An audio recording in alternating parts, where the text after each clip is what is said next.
Hi hello అండి, అందరికీ నమస్తే. నేను మీ అందరితో ఒక విషయం షేర్ చేసుకోవాలనుకుంటున్నాను. రీసెంట్గా జరిగింది ఏంటంటే, ప్లీజ్ ప్రతి తల్లులు కూడా ఒకసారి ఆలోచించండి మీ పిల్లల గురించి.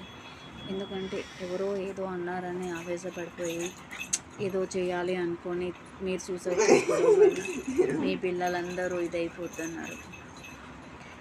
అదే ఒక పరిస్థితి నాకు కూడా జరిగింది. మా మమ్మీ కూడా అలాగే చేసుకుంది.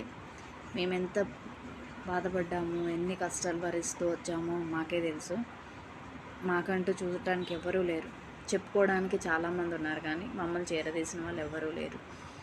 నాకు అప్పుడు మా మమ్మీ చనిపోయినప్పుడు నాకు ముగ్గురు తమ్ముళ్ళు, అందులో ఒకటి చిన్నోడు 4 సంవత్సరాలోడే. వాడిని చూసేవాళ్ళు లేరు. నాకు జడేసుకోవడానికి కూడా రాదు.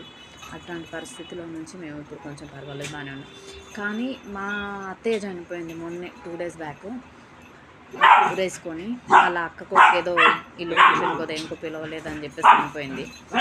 ఆమె వాళ్ళెవరి గురించి ఆలోచించింది కానీ ఆమెకు ఒక 4 ఆడపిల్లలు ఉన్నారు. ఆ ఆడపిల్లల పరిస్థితి ఏందనేది ఆలోచించలేకపోయింది. ఆమె కరోనా టైంలోనే పాపం హార్ట్ స్ట్రోక్తో చనిపోయాడు. తిననుందే అనుకుంటే తిన కూడా ఇలా చనిపోయింది. అది ఎందుకో బాగా నాకు బాధ అనిపిస్తుంది. ఎందుకంటే ఆల్రెడీ వీళ్ళందరూ ఉండి తల్లిని పోగొట్టుకున్న మమ్మల్ని ఎలా చూసిండ్రు, ఏం చేసిండ్రు అనేది వాళ్ళకి తెలుసు, మాకు తెలుసు.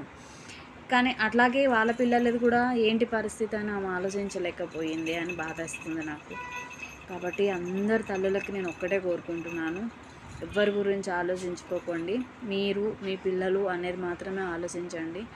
ఎప్పుడు కూడా ఎవ్వరు కూడా ఆ విషయంలో ఎలాంటి నిర్ణయాలు తీసుకోకండి. ప్లీజ్ అమ్మలు, మీకు దండం పెడతాను, ఆలోచించుకోండి ఒకసారి.